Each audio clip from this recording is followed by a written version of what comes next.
Well, hi there. I'm Daniel from the Kartla support team, and I'm happy to show you how to manually subscribe all your imported leads from other platform to your membership. So in order to do that, please make sure you click on My Communications.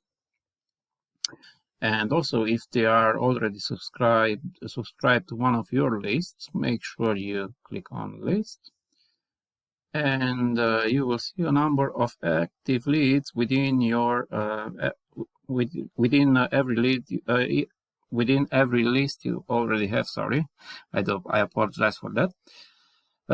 With every lead you already have within your list, so make sure you click on these numbers because they are clickable. All right,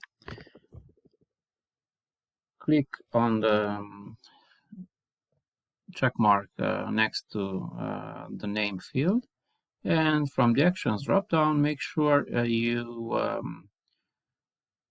select the grant membership option, select the membership itself